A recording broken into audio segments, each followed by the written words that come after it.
Assalamualaikum warahmatullahi wabarakatuh. Nama saya Aldina Ritonga. Saya dari Universitas Islam Negeri Sumatera Utara, jurusan Manajemen Pendidikan Islam, NIM 0307182054. Di sini saya akan menjelaskan secara ringkas apa sih pengertian evaluasi program pendidikan.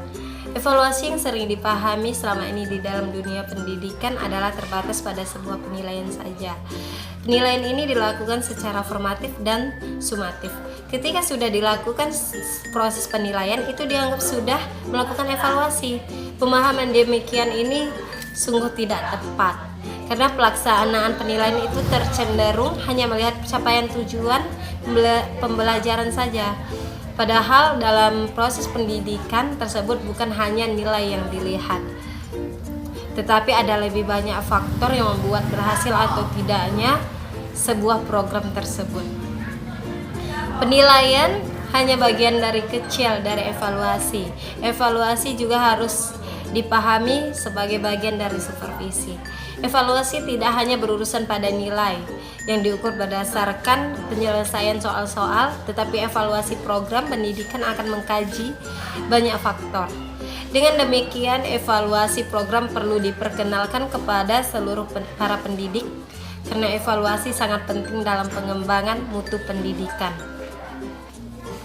Tujuan evaluasi program pendidikan itu menurut Arikunto dan Jabar, dia mengatakan bahwa tujuan diadakannya evaluasi program adalah untuk mengetahui pencapaian tujuan program dengan langkah mengetahui keterlaksanaannya sebuah program yang telah dirancang.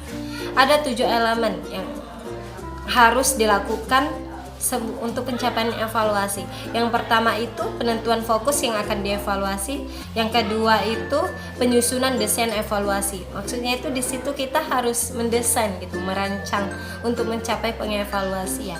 Dan yang ketiga itu pengumpulan informasi. Kita harus mengumpulkan sebuah informasi untuk menyampaikan suatu evaluasi yang baik, apakah berjalan dengan baik atau bukan. Yang keempat itu analisis. Sebagai kita seorang pendidik itu harus pandai menganalisis apakah evaluasi berjalan dengan lancar seperti apa yang ingin kita capai atau bukan. Dan yang kelima itu pembuatan laporan.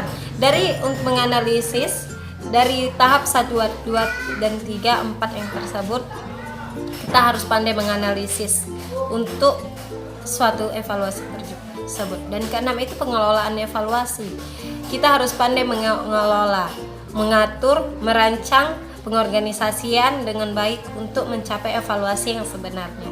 Dan yang ketujuh, evaluasi untuk evaluasi. Evaluasi untuk evaluasi di sini dimaksudkan kita harus tahu gitu, apakah yang kita rancang untuk mencapai evaluasi dengan baik itu dengan lancar, dari yang ingin kita capai itu apakah berjalan dengan baik. Itulah yang dimaksud dengan evaluasi untuk evaluasi. Sekian dari saya. Maaf jika ada kata-kata yang salah. Saya tutup dengan Assalamualaikum warahmatullahi wabarakatuh.